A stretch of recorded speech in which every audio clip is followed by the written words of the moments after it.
Welcome, everyone, to That Can Nerds podcast, a weekly show that tells you what is going on in the nerdy world. I'm CJ Mellon, joined by Josh Burns and Brian Thornton. Welcome back, everybody. You may notice, for some reason, Josh is going to be missing for a little bit of time. He's having a little bit of a computer issue.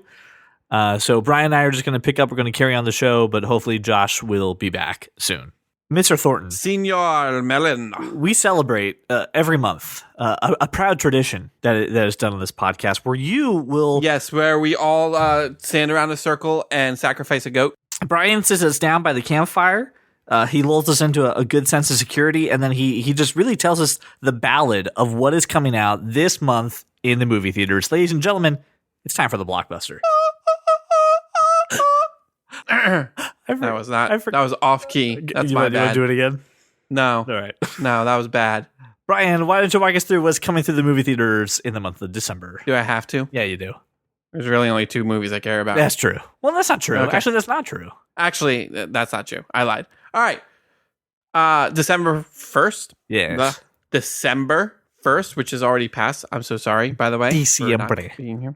Diciembre. The Shape of Water is out, which is the newest Guillermo del Toro venture. I don't think it has anybody really starring in it to really care about. No, it's not a lot of like big names drawing you to it, but there's a lot of, maybe it's some kind of prequel to Hellboy thing. Like they're not really saying no, but they're not saying yes. It's not. Where the hell did you hear that? A lot of people. Stop being stupid. A lot of people. Stop being stupid. A lot of people are stupid. Stop being neither stupid. been confirmed nor denied, just so you're aware. Yeah, that's fine because they love little rumor mills to make people see movies. Absolutely. Anyway, moving on, December 8th, which was this past Friday, because you'll be listening to this on Monday, The Disaster Artist came out with James Franco, Dave Franco, Seth Rogen. By the time we listen to this, a bunch of other people. I will have seen this movie, and I guess it was awesome. I saw it last night. Oh, yeah, how was it? And it was very good, very well done. There's a lot of Oscar buzz around this movie, and it's for James Franco, and that's a weird thing to say. I wouldn't be surprised. He was good. I'll tell you right now, if you ever watch any thing about Tommy Wiseau, which is not his real name, because no one knows where he's from or what he is or how old is he, very well done. Like at the end of the movie, they actually put up the scenes from the room next to the scenes he recreated, and they're so good. They're spot on. I have a question. I did not hit her. Why would I do that? Do you need to see The Room to see The Disaster Artist? No. Good. You don't. Perfect. I've seen The Room, but I saw it with people who have not seen The Room, and they still highly enjoyed it. It's funny. It's an interesting story. This guy he's an enigma. He is an enigma wrapped in a mystery, wrapped in a Klondike bar. I don't know. It was interesting. I was very impressed. Moving on to what we should all be excited for is December 15th, Star Wars: The Last Jedi. Oh man. I have stayed away from every preview for this movie. Like really? Because you missed an awesome TV spot with a huge spoiler. When Jenny and I are in the movie theater and it comes on, we both close our ears, close our eyes, and rock back and forth and like mumble so we don't hear anything, and we look like crazy people. But I'm trying to go into this as fresh as possible, and I'm glad I've avoided all the marketing for it. You're freaking weird. Listen, the director. I know. You're weird. You're weird. You're weird. You're weird. It's true. Moving on to the week of Christmas, we have 3 different dates, like right around that date. Jumanji. Do we have 3 different dates right around that date? Is that true? There's a bunch of different dates around Christmas. Yeah, I would hope so. I don't know how deep you're in. Yes. Excuse me, sir. I looked up redundant in the dictionary and it said, please see redundant. Can you explain that? Go ahead, Brian. Anyway, December 20th, Jumanji, the sequel, comes out. Welcome to the Jungle. I hear they have fun and games there. I'm excited. Should be good. It's actually gotten really good reviews. I'm very excited to see it. Of course it's got good reviews. It's Dwayne "The Rock" Johnson. Yeah, the last time Dwayne Johnson and Kevin Hart did a movie together was Central Intelligence, and it did not get good reviews. But that movie was awesome. That movie was awesome. Sure. All right, if you want to feel that way. I Hate You and Your Face. Also coming out that day is the Hugh Jackman musical, Logan the Musical? No, Greatest Showman. P.T. Barnum. My wife is so excited for this movie. I'm going to see it, but I want to see it. My wife is so excited.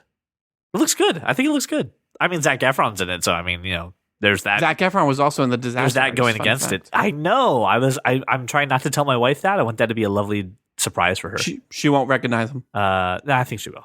December 22nd. The pitches are back in Pitch Perfect 3. Listen, I know I railed against Pitch Perfect 2, but god damn it, I'm so excited for this movie. Also, Father Figures starring Ed Helms and Owen Wilson. I don't. Where I'm sure he'll say "wow" a lot. Wow. This movie looks so stupid.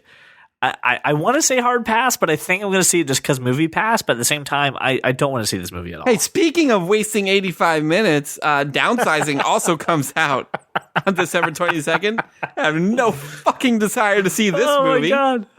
This doesn't look bad, No, it looks awful. Looks really predictable. No. Like you're going to call this a mile away. Looks shitty. I don't know about shitty. You got Christoph Waltz is in it? I'll give that. No. Just that alone gets me a movie ticket. That's not true.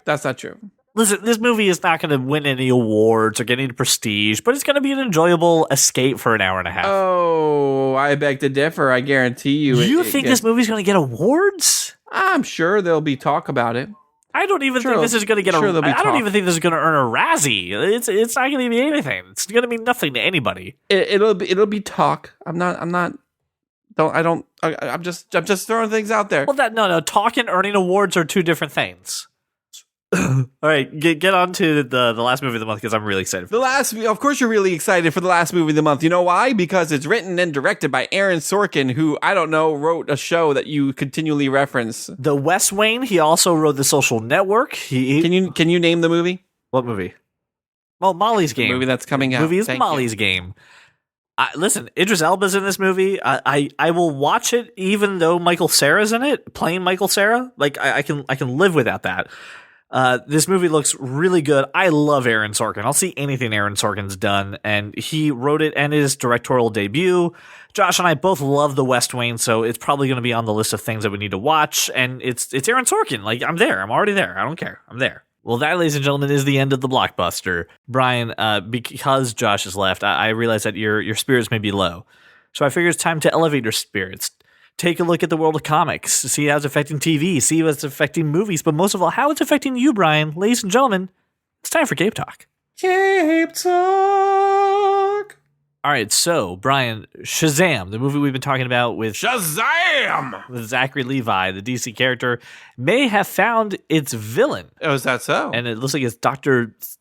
Savina? What's the face? Oh, Savina. Yeah. Is that how you say it? I don't remember. I'm not a huge Shazam guy, but I've heard tale. I've heard him. But did you hear who the actor is? I did not. Well, it is going to be Mark Strachan, who you may know from several movies, including one of the Sherlock Holmes movies, Kingsman. I mean, like a bunch of different things. I like Mark Strachan. He's a great British actor. He plays a fantastic villain. And I'm on board with that. I think he'd be great for Zachary Levi because he also has a little bit of comedic timing. So it sounds like a little bit of Shazam's shtick is that it's a little bit of a tongue-in-cheek. Like he kind of admits the fact that it's a little silly. That's okay. Yeah. Which is fine. That I like having the evil with that. And I think it'd be interesting. It sounds like he's not like a well-known villain, but like at the same time, at least respectable enough to be brought into a introductory movie. I'm pretty sure besides Black Adam, this is his big villain. Yeah, but I mean, listen, Mark Strachan, that's a guy who you want to come in there and take a role like that. So I am very happy. This movie cannot come soon enough. I don't think we have an actual release date for it yet either, and that makes me sad. April. Hold on, never mind. We do. It's April of 2019. I was gonna say, I thought it was 2019. All right, so we got 2019. That's closer than we think it is, but it's a little far away. Yeah, well, it's not as far away as every other DC movie that they've put on hold for now. Is DC having movie problems? I don't know what you're talking about. Oh, dude, you didn't hear they fired a bunch of people after Justice League. I actually did. I heard that Jim Johns is stepping down to a more he's consultant role. Yeah, but he's not the problem. No, I agree. They fired John Berg. They fired a couple people. Zack Snyder won't be doing any more DC movies. I'm okay with that. I'm okay with Zack Snyder not doing any more DC movies. Yeah, I'm all right with it too. That's okay. Before we get on to the next topic, I owe Austin Winchester a bit of an apology. I know he was a little let down. Last week, Austin had sent me, when we would have been recording, a link. Oh, this was the fourth Winchester brother from Supernatural. That's correct, yes. Gotcha. The show Titans, they have revealed Robin's costume. Austin sent it to us last week. He had it breaking news. Unfortunately, we just weren't recording. So it looks awesome. It looks fantastic. I just want to give you the shout out for sending us this topic. So thank you, Austin. He looks super good. It looks great. Yeah, I love Robin, but I'm really interested to see how Raven's gonna look because she's one of my favorite Titans. But yeah. This is still like we still don't know the name of the streaming service is going to premiere on. We still don't know when. We just know 2018. I haven't heard of any filming started. I don't care. This looks so cool. He looks really good. He's got the badass bow, and yeah, super excited. You mean a staff? Yeah, bow staff. Oh, okay. I when you said bow, I thought like it's like bow. No, not like Katniss. Apparently, that is the sound of a bow and arrow. It's really like a dying cat. But okay. Right. But dude, no, this looks so good. I as we said, I'm actually really hopeful for this series, and maybe it's not to be hopeful. It's Berlanti. That's what I'm saying. Berlanti and a couple, like we talked about, some just actors who are going to be able to bring the characters to life. So I'm all on board with this. In Berlanti we trust. Give me more DC TV. This is fine with me. Or just make Berlanti in charge of everything. In Berlanti we trust. That's my motto. The biggest movie right now coming out of the world of comics and coming out of the world of movies is Captain Underpants. So it, Captain Underpants 2. No. Disney is apparently in closing talks for their deal for 21st Century Fox films and TV properties. Yeah. Now, let's talk a little bit about what this means for comic book movies and comic book nerds, because it's good news. X-Men and Fantastic Four? They get to come back, along with a slew of other characters. Yeah, but X-Men and Fantastic Four. Yeah. And Chris Evans has already sent out a tweet. He's pitched a Captain America Human Torch movie, I heard. I'm all on board with that. I mean, we'll ignore the fact that we had another Human Torch because we're going to ignore Fan Four Stick. I am. There's a part of me that's like, there's a lot of companies owning a lot of things, but at the same time, I don't give a shit because we're getting the X-Men and the Fantastic Four to come over to the Marvel Universe. Yes, I want Silver Surfer to fight Thanos. I want that stuff. I just need them to buy Sony, and I will be so happy. North Korea, do you hear me? I need another hack on Sony and allow Disney to go ahead and buy it. I just want all my Marvel characters in the same universe awesomeness box. Like, that's what I want. Mint in packaging. Do you see any downsides to this? Do you know of any Fox movies that are coming out there right now that you fear will get squashed or rebooted? I know they're releasing some details on the Dark Phoenix saga. The question is, will the people that were in those Fox properties carry over, or are we looking at a page one rewrite? I wouldn't be surprised if there's a page one rewrite for most of it. With the exception of Deadpool, I don't see how they can get away with not rebooting everything. So what happens? See, that's the other part too. You look at Deadpool, you look at Logan, they're now going to be owned by Disney. I don't see Disney saying yes to a hard R movie. I'm worried about what does that mean then for the movies that have performed really well, but also were loved by fans and critics. I mean, it hit all three marks. Do you think Disney is going to give the reins over for them to do that kind of content?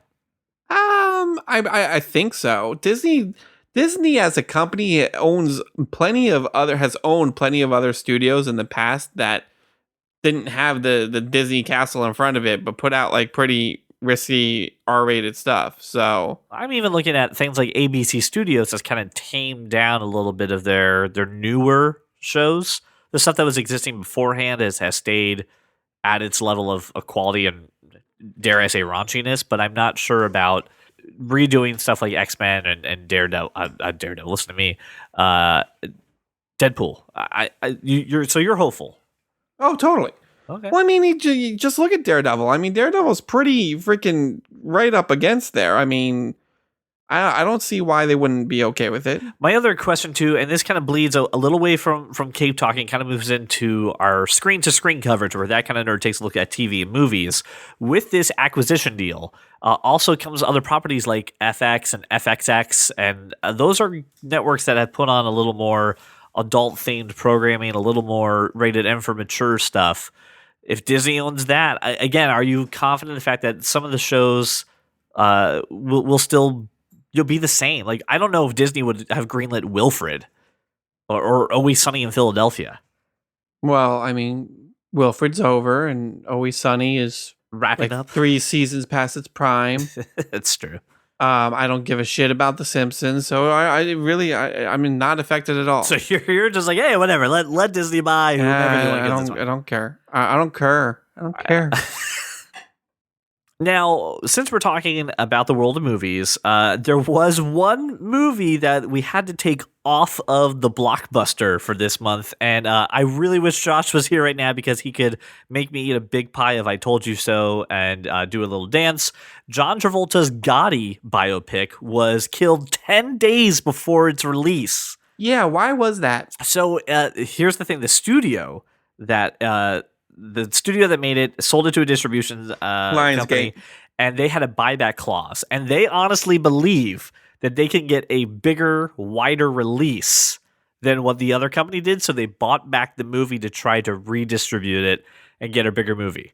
No, Josh was right. This movie is, again, filmed very quickly. It's going to be in 4 theaters. It's not going to do anything for anybody. Like, just put it out there and put it on video on demand. He was totally right. And then look, they pulled it 10 days before the release.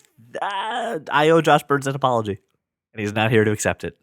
Will you accept on behalf of Josh Burns? I need you to channel your on behalf of the Burnstons, I accept this henceforth apology, and I shall tell you, nanny poo poo. I appreciate that. No problem. As we talked about a few weeks ago, Netflix is going to be doing a price increase, and they have decided that they're going to be the big bad Scrooge of the internet, and they're going to change your pricing on December 23rd, 2017, right before Christmas. It's Netflix. I'll pay freaking $30 a month for Netflix. I don't care. That's the thing. It's like, oh man, like I'm gonna have to pay it. Whatever.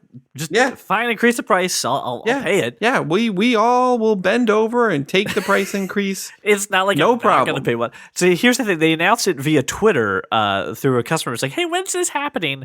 And listen. Here's the other part too. Their answer as to why are they doing this is they're enhancing some features, including what you're able to download for offline viewing.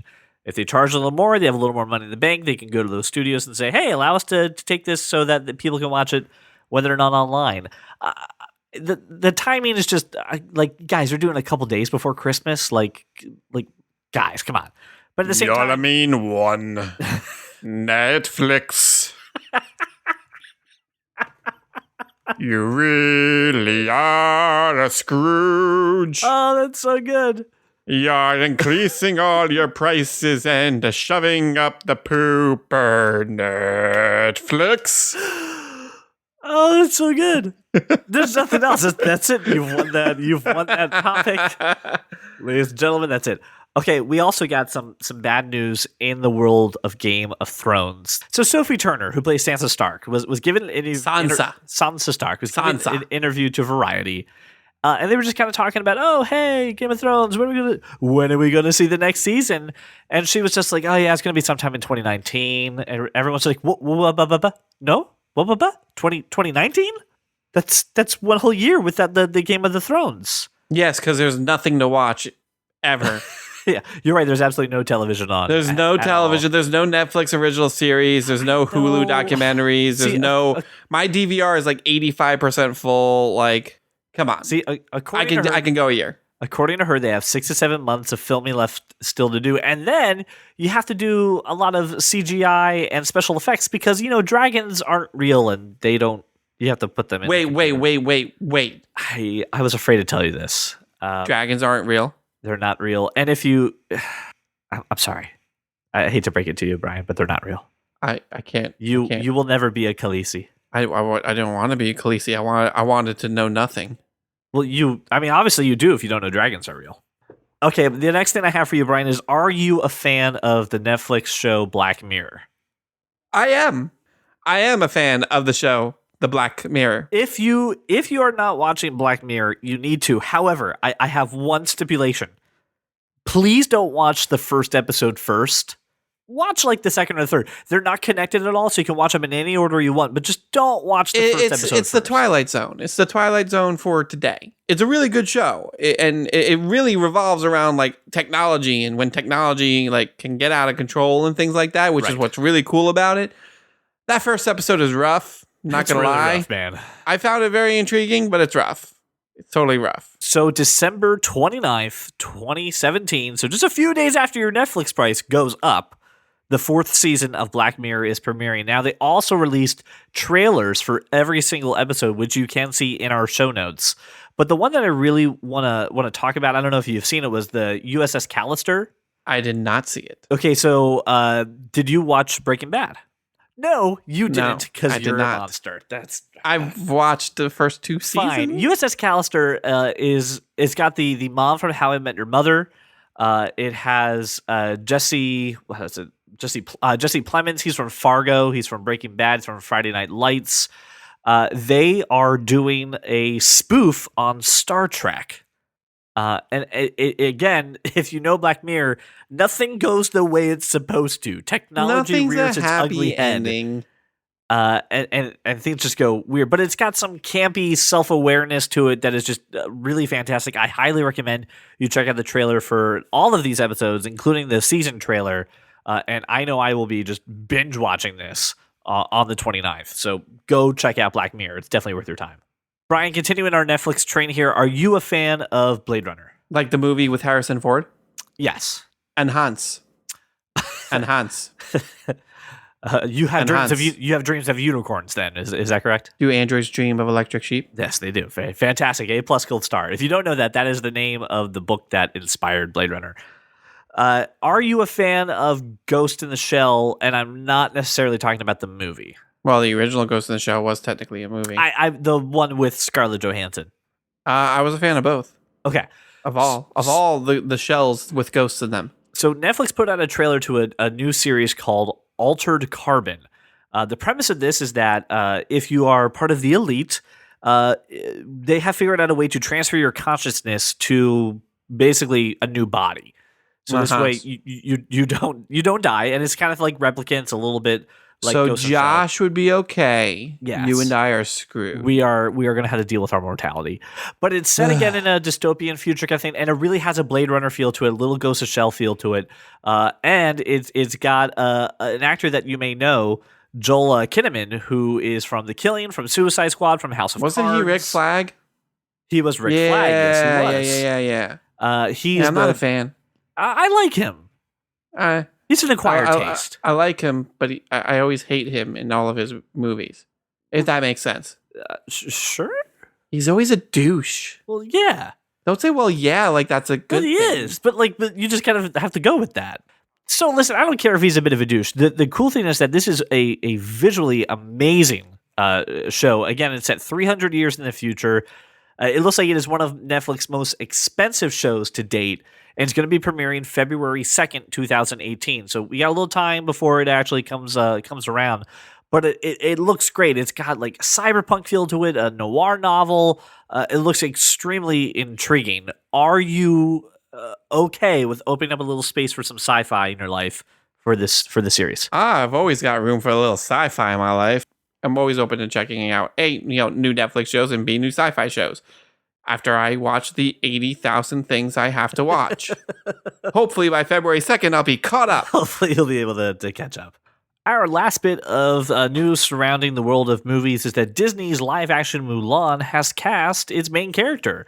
Liu Yifei, I butchered that name, but I'm just going to let that happen, who is a pretty relatively unknown actress, is going to be in it. She starred in the Jackie Chan, Jet Li, The Forbidden Kingdom, and a 2014 Nick Cage movie called Outcast. Oh, yeah. Do you know her? No. So listen, relatively unknown actress. Okay, I'm fine with that. That's what you need for this role. I guess that's true. what you need. I mean, let's face it. There's not a ton of Asian actresses who could do a role like this around right now. Like this is the best bet. No, I'm happy to see this too because again, I'm a big fan of unknown actors or actresses that can go ahead and jump into a big role and just convince us that they're the character and we don't have to worry about like, oh, are they in the news and what were they doing? And oh, I saw her in that thing. Like I'm just really, I mean, this is great, but I just am curious if Eddie Murphy's going to be back as Mushu. I hope so too. I really hope so. No, listen, this is fine. And if it's anything like the casting of Lion King, if it's anything like the cast that we had in Jungle Book, I'm down for this. I'm okay with Disney making these live adaptations of their movies. I'm fine with that. Yeah, I mean, why not go back to the well twice? Or in Disney's case, like 16,000 times because they re-release these movies every 6 months. I might as well get a live action version out of it. That's true. Hey, you know what that means? If that happens, though, think of how many Marvel movies you're going to be getting, right? I'm just anticipating now we're going to what's going to happen is in about 5 or 6 years, they're going to start doing animated versions of all the live action Marvel movies that we have out now. Oh my God, that is awesome. Yes. Disney, if someone from Disney is hearing this at all, go run like the wind and do that. I'll watch that. Are you kidding me? Get RDJ to voice Iron Man. He doesn't even have to show up. He just goes in a booth for a little bit. Yeah, that's what he does now. Well, that's true. Okay, it is now time. As everybody knows, I love to go around the internet to find the weird, to find the obscure, and then I love to ask for a tech perspective. Boop, boop, boop, boop, boop, boop, boop. I'm dreading this topic now that, guys, I hate to break it to you. I don't believe Josh is returning. Because he has his own tech perspective. He's got his own tech problem to take care of. It's a technical difficulty. Oh, it hurts because we miss him so much. Oh, it's so sad. Brian, I know you're not necessarily a big fan of this topic, but if you could, I would love for you to feign some enthusiasm for just a moment. All right, sure. Let's go. Google has made an update to Android 8, Android 8.1, and they have learned the proper way to make a cheeseburger. Their cheeseburger emoji is now bun, lettuce, tomato, cheese, meat, and then bun. Thank you. I rest my case. The proper way to make a cheeseburger. And there was much rejoicing. Yay! You don't care about that at all, do you? I don't care how my cheeseburger emoji looks. I don't know how you two talked about it for like a solid 12 minutes. I have literally never used the cheeseburger emoji. My favorite thing. If I say, can I has cheeseburger, I type, can I has cheeseburger. See, that's the problem, man. You're not living the millennial lifestyle of just using emojis. I don't speak an emoji. We're not in ancient Egyptian times. I don't need hieroglyphs. Dude, there's only so many times I can draw an owl. Can we just put a cat on this guy's head just for fun? No? Okay, fine. No. My favorite thing about this whole controversy in air quotes, because the world has so many other bigger problems to take care of, was that at Google for lunch one day, they had the Android burger and they put the cheese on the bottom. And then all the employees were like, that's funny. And they all hated it. No one liked it. Well, as they should. You don't put cheese on the bottom. Exactly. Thank you. Yeah, I get that. When I'm eating an actual burger, I don't care about my emoji. Also, good news for any Apple TV owner, Amazon has officially launched the Amazon Prime app on your TV. So, yay, it's now on the Apple TV. The Amazon Video app? Yep. Word. Did I say something different? You just said Amazon Prime. Oh, okay. It is the video app, Ryan. You're absolutely correct. And it also supports 4K, and it supports 4K HDR. So if you have the right television, congratulations. You got to have some great content. And to make it even better, to put all your TV in one location, if you use the TV app, it is now also integrated with the Up Next app. This is awesome. This is everything we want. Now just give me Netflix in that goddamn application, and I'll never have to use an app on my Apple TV. Just make that happen. I think now that it's like so easy for me to connect it, I'll watch The Tick. I haven't watched it yet, so you'll have to let me know how good it is. You haven't watched it? I would like to. It is on my very long list of shit I need to watch.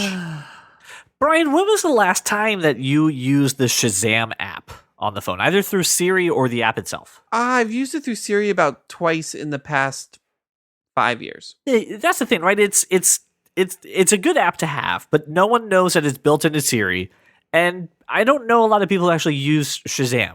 right? Because most of the time you hear music, it's through someone's phone or another streaming. Hey, what? And you just ask them, what's the song that's playing?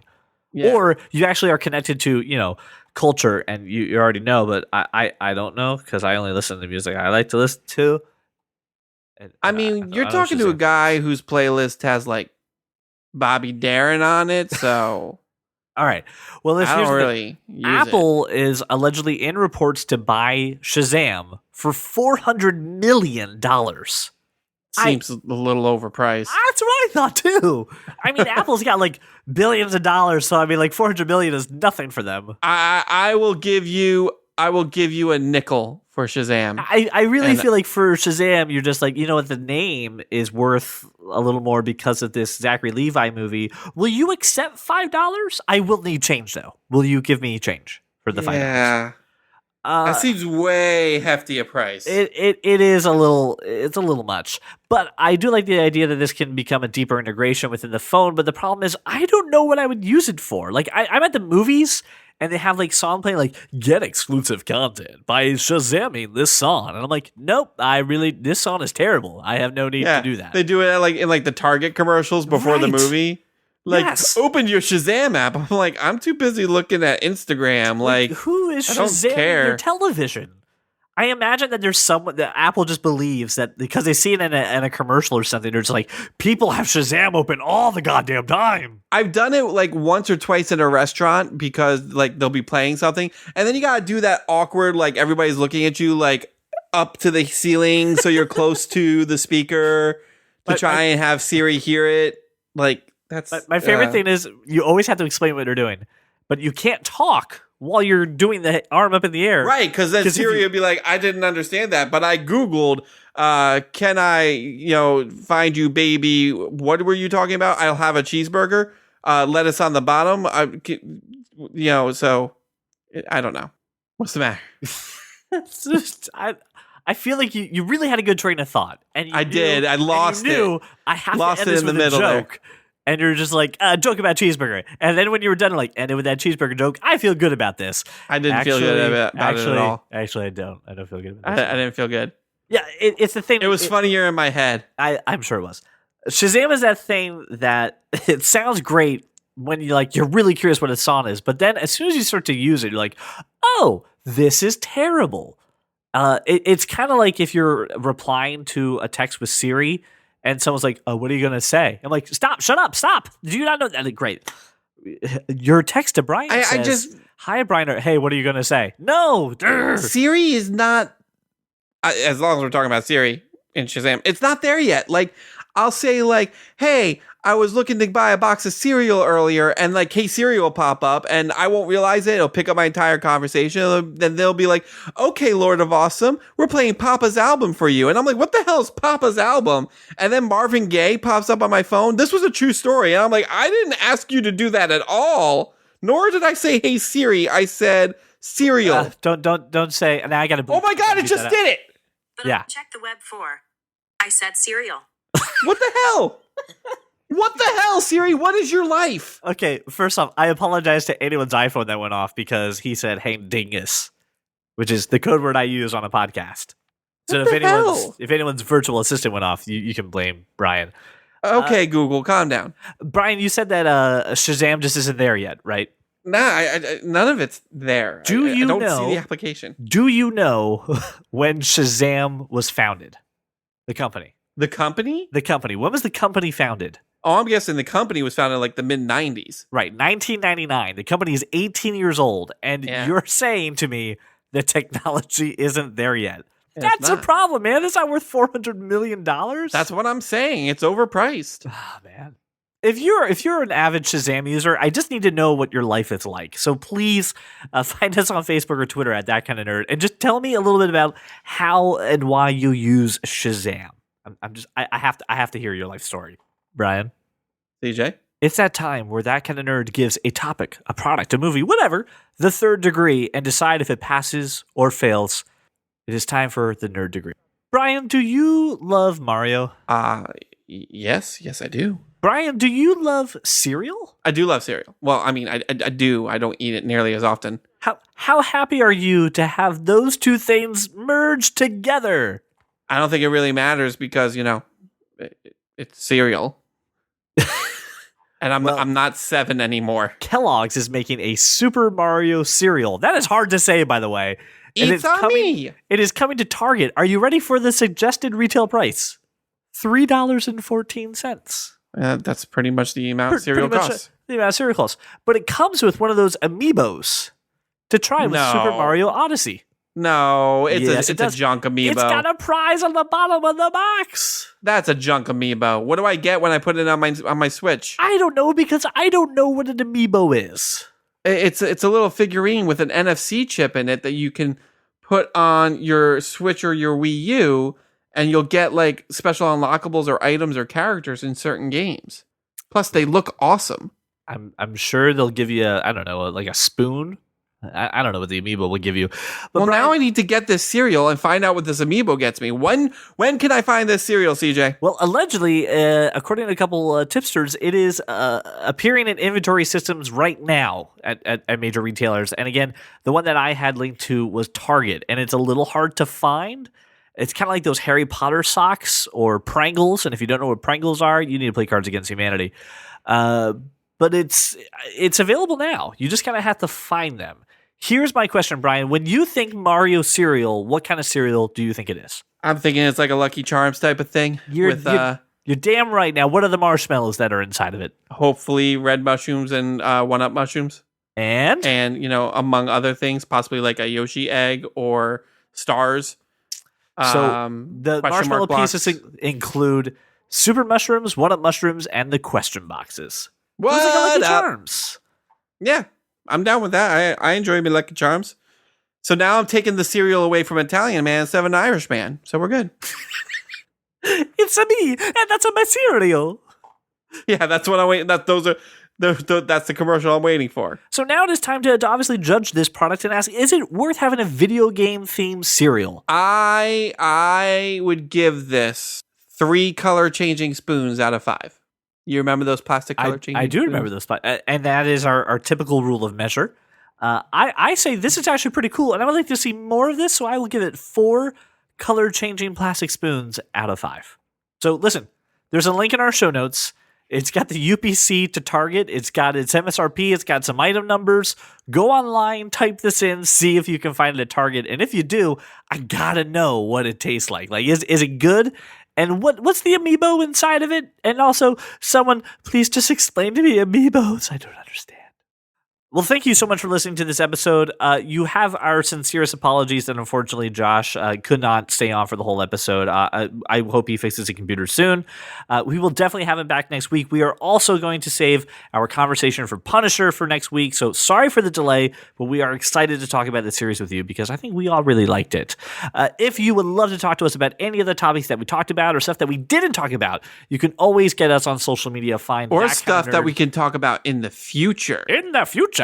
Find us on Facebook or Twitter or Instagram, or I'm sure we're on Snapchat somehow. I don't know. I mean, try that. I doubt you'll find us, but whatever. Try your luck. Thank you so much for making us your walk around your neighborhood and your drive to work, and we will see you all next week. If you love comics and sci-fi and technology, television, video games, and fantasy, well, take a listen to our show. I'm sure you'll see there's many points where we can agree. Like that Martha as a plot point was just too absurd, and Apple versus Android is a case to be heard, and that Josh Trank's new Fantastic Four was a turd. Well, welcome to the club, cause you are that kind of nerd. Like, I'm there. I'm already there. I don't care. I'm there. Are you there? I'm there. Will you be there with a fox? I will be there with a box. Could you do me a favor? Could you try to be more monotone for the rest of the evening? Can you try just to remove all emotion? Hello and welcome to That Kind of Nerd. Today on That Kind of Nerd, we will be discussing Netflix price hikes. Yikes! That price has gone up. Yeah, that was a good one, CJ. I apologize for the humor in this subject. No, it's okay. We enjoy to have we like to have some fun here on That Kind of Nerd. I also saw that the Gotti movie got whacked by Lionsgate. CJ, you need to slow down there. It's This a is little bit too weird. much. Let's stop this. This has gone on for way too long. It's not funny at all. If you have an Alexa, don't listen to this next part. Alexa, order 10,000 paper towels. No, don't do that. Oh, you're such a fucking douche. Oh my god. Oh, you're so evil. Oh, I'm so sorry.